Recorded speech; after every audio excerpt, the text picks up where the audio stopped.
Oh, hi, welcome. Another speed build. Amazing.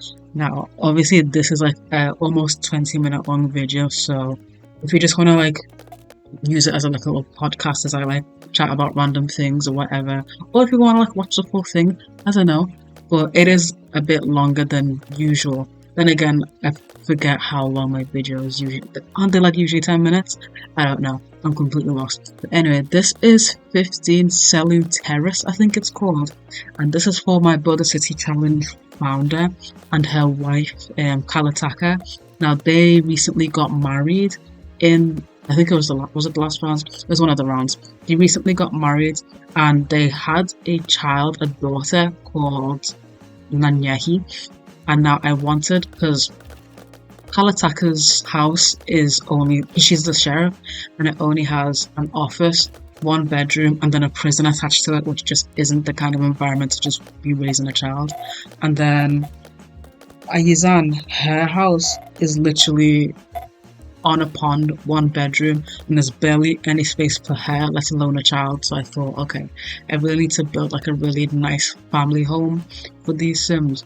Now, at first, I really didn't like the roof, and I was really struggling with the roof, and I cut a lot of that out because it was so boring to watch, and I didn't want to bore you with just like me fucking around with the roof and like the roof pitch and all that. So the roof, it just looks like I did it perfectly, and it was a job well done, and bravo and whatever. But there were just so many times where I was just struggling with it. The floor plan for this was actually found on I think floorplan.com. There's a Victorian floor plan because the Old Western times was around that Victorian Edwardian era. Is it era or era? I think it's era. It's around that era of like time. So I thought if I look up some Victorian floor plans, then it would make sense for like the kind of vibe I'm going for. But yeah, I think it's just a 3 bedroom, 2 bathroom. That's what the floor plan said. But obviously, you can add like way more, especially because one of the rooms I make into Karataka's office. Because in my mind, she's still the sheriff of Gryps Hilago, even though she doesn't have the prison anymore. And hopefully, we do save up for that in the future with like the taxes that the people are paying. But I do want a prison sometime in the future. But for right now, she still has her office, like her sheriff's quarters. They have their bedroom, like the main bedroom. They have Nanyahi's little nursery, and then upstairs in the attic area, Ayuzan has a like witchcraft area, but that can easily be turned into a bedroom. Like she doesn't need that room for like her witch stuff. She can just do that in the backyard or in the front porch. Is it called the front porch? She can like do that anywhere. But I just thought it would be nice to dedicate like a whole room because Kawasaka has a room, so Aizan. It would be nice for her to like have her own room as well. But it's not imperative, she doesn't need it. But yeah, I'm just decorating the outside and making sure the outside looks really nice. At first, I built it in a test hood just so I can see what it looks like before I put it in like my actual Builder City Challenge. So even with the community lots, I build those in a test hood. Apart from the saloon, I did not build a saloon in a test hood. I just built that shit as straight up like there, and I was like, do you know what, whatever. And I struggled so much with the saloon because I had like a diagonal roof piece. It was so difficult to like roof it, and even now I'm not the most happy with how the roof turned out. If this was like The Sims 3 or oh my god, The Sims 4, the roofing would have been like 20 times better. But I did what I could with the tools I had. But I really do like this house, especially the furnishing. I really did enjoy the furnishing, especially with all the red. Now, obviously here there's green, and I get rid of the green wallpaper for a bit. I don't even know why. I think I was just trying to figure out exactly what I wanted, and then I just switched it back to the green wallpaper. But there's like this really nice muted yellow green, and then lots of like red because Kalataka's favorite color is red, and also I think the color of Cherokee war chiefs is red because it's like war, blood, stuff like that. So like she really likes the color red, and I thought that would be really cute to have like red everywhere. And then Ayazan's favorite color is green, and red and green very much Christmas, very much complementary. And Ayazan, Kawasaka, they complement each other. Like how cute is that? Initially, Ayazan's dress she was wearing was green, and then I lost it because I deleted some files in my mods folder just by accident, like I was just fucking around, and I accidentally deleted her dress, and I just couldn't for the life of me find it. Like I had no idea where I got it from. And then oh my god, Lito Mills created a completer set of the dress after seeing it on my BACC founder. They were like, "Oh my god, how cool is this dress?" and created a completer set. So now it's in like teen sizes and like different like body sizes and adults, which is so cool.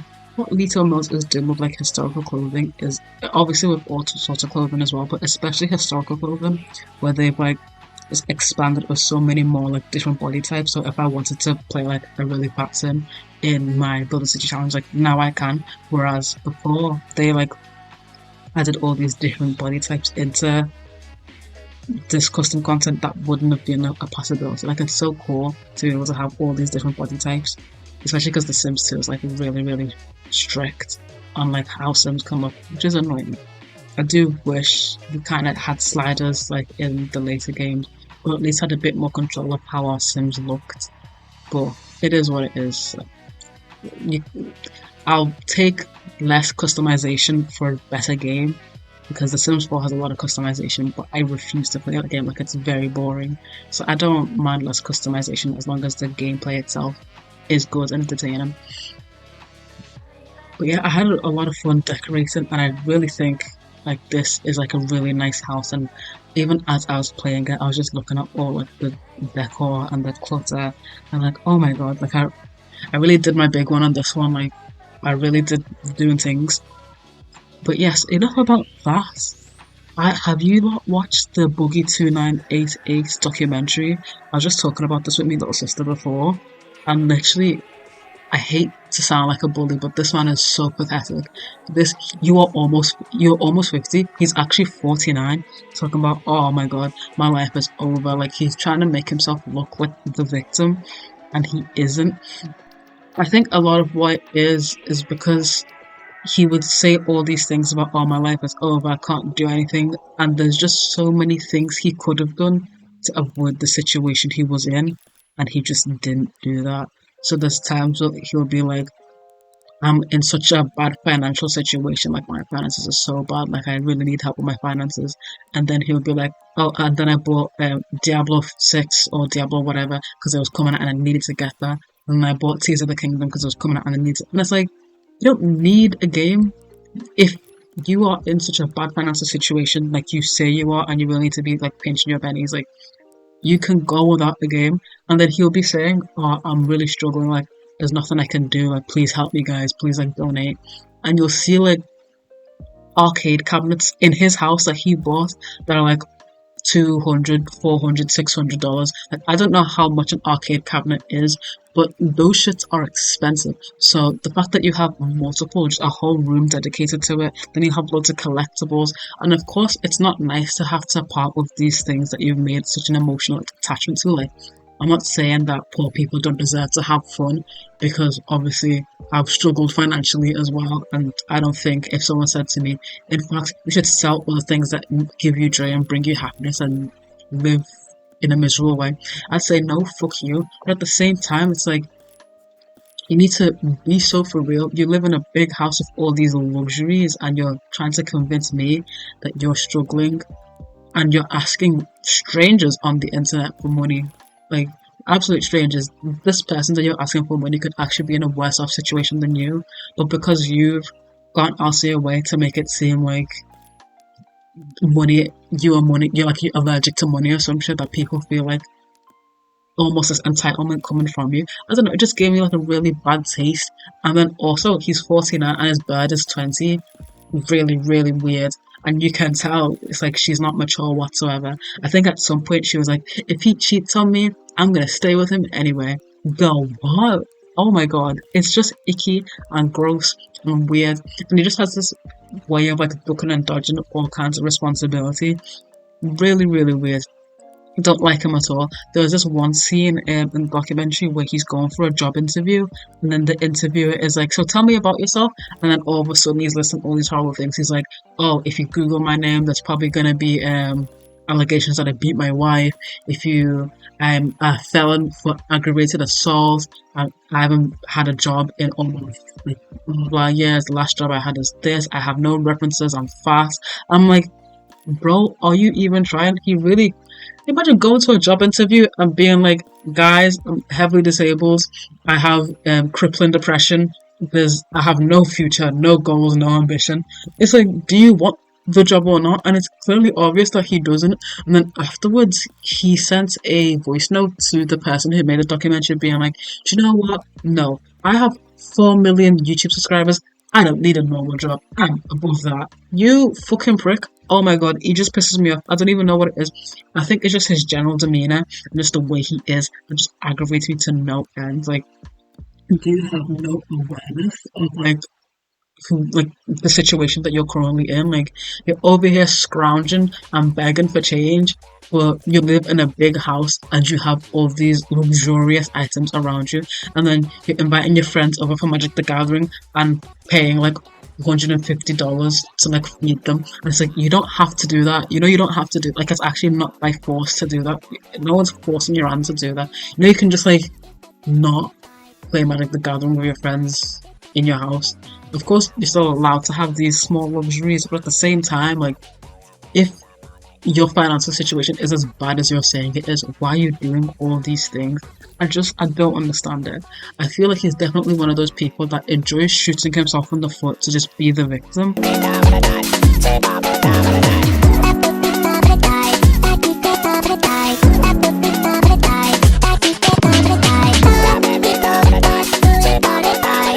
There is, like, in this one place I've worked, there's this patient who literally like just got like a kick out of just lying and like getting sympathy from people. So there was a time she lied about her sister having a miscarriage, and she was just like, she carried on this lie for like months on end. She was saying she was going to a funeral and she was dressing up in all black, and then she was saying this is the funeral home that we're going to, all for us to call up the hospital, and the hospital was like, this woman was never pregnant. I don't know what you're talking about. She just enjoyed lying about these things to get some sort of attention. And I'm seeing the same behavior in this random micro celebrity online, where he just enjoys like getting that sympathy from other people, so people can look and just like be like, oh, boo-hoo, poor him, and he can like feel better about himself. I know, it's sick, it's gross, and I don't like it. I really dislike him as a person. But yeah, I don't know, it's a shame because I knew Boogie ages ago, from when he was known as like the nicest person on YouTube. Everyone was like, everyone should be more like Boogie. Boogie is so nice and like positive and blah blah blah. And then now all of a sudden, it's just, he's the most unbearable like person ever. Like, he's so annoying. He's such a piss take. But anyway, that's been like a really long rant about this fucking random ass person. I don't think there's any overlap between Boogie2988 and Sims 2, like, at all. I don't think there's any overlap there. And the people listening probably have no idea who this guy is and no idea what I'm even like ranting and raving about. But it was just because I literally just finished watching the documentary before with my little sister, and I was just pissed off. I was like, you fucking loser. Like, he's such a loser. Oh my god. Anyway, completely sidetracked. I completely ignore what's been going on the screen. Now it's Aizan and Karataka's bedroom. Not the most proud of this. Of course, I wanted the deer skin because Karataka likes to hunt and she likes to hunt deers. So I kept that there. But compared to how, what was it, Ayazan's bedroom in her last house, I prefer that bedroom. I think the bedding was really nice. It was like a really lush and plush white bedding that was like really, it looked really nice. But I just thought it doesn't really fit the vibe because this had a lot of like more natural colours with like the green and then pops of like red and stuff. I just thought it didn't really make sense for it to be like a bone white just randomly. So I just didn't include it, but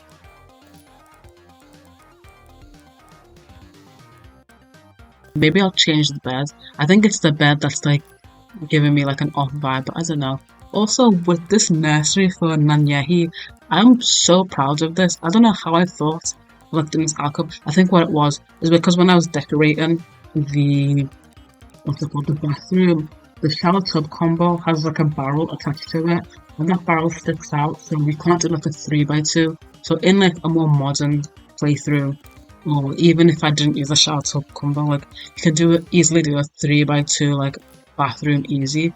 But because I desperately wanted that shower tub combo there, like I just wanted it, I put it there anyway, and then I put like a boogie boos like nooks and niches, like the main pillar. I put that there, just slapped that there, so I could hide it. And I didn't want to get rid of it because I didn't want you to see the barrel in Yehi's room. So I thought if I just make this symmetrical and like add a little archway and then put her bed there, it looks like an intentional design, and it's really nice. I like it. Yeah, this is Kalataka's office. I forgot the word. Yes, her office, and lots of reds. I really do like the curtains. The curtains have like this brown with like pops of red here.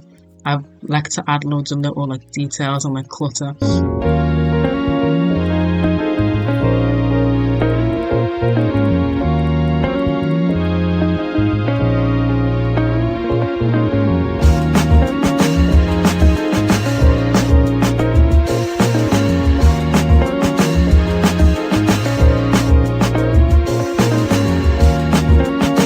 So I just added books and some schools because Kartak is like a very dangerous, spooky woman and like intimidating and stuff.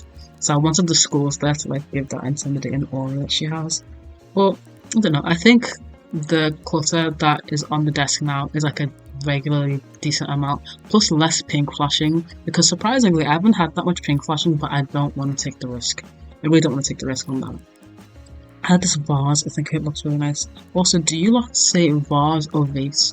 I think vase is an American thing, but vase is very much like British, very British vase. But do Americans say vase? And if so, which Americans say vase? I don't think I've ever seen an American say vase. They're so random. Okay.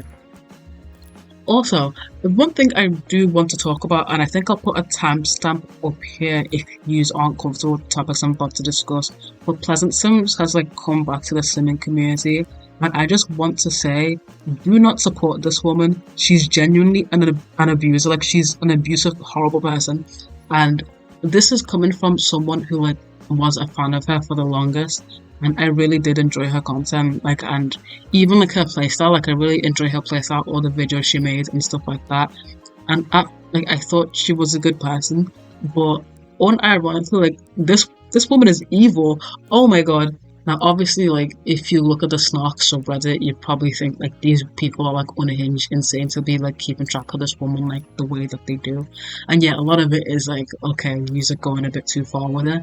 But there was I think there was a long Reddit post, and it was an archive of everything Cindy's past partner Andrew, or A, I don't think he wants to be online, so I'm going to call him A, but her past partner and all like the abuse that he'd faced, and how like it was like almost a decade of their relationship, and he genuinely was like, I'm so warped from the way she's treated me that I don't even know like how normal relationships are supposed to be, and how obviously like he cheated on her or whatever, but when you're in a relationship like that, like what are you supposed, like how are you supposed to get out of that, like unironically. So I think I'll link it in the description. Here's if I remember.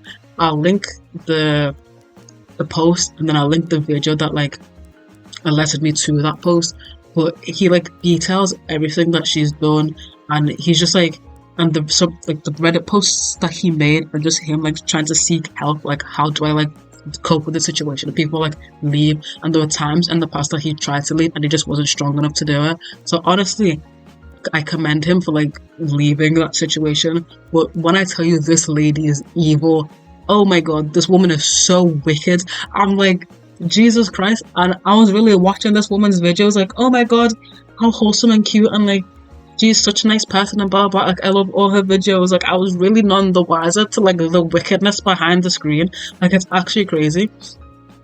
Obviously, I don't want to get on here and pretend I'm like the biggest, best person ever, because I've probably done some fucked up shit too. But not that. Oh my god. But anyway, here are the screenshots. Look how nice and smashing. Here's a painting of them on their wedding day. How cute. I absolutely love the texture on those couches. They're from Yola Tut. Amazing. Yeah, chef's kiss. But yeah, here's some more screenshots. If you enjoyed the video, please follow me on my Tumblr so you can like read up on my Build a City challenge. Subscribe to this channel if you are so inclined, and thank you for joining me today.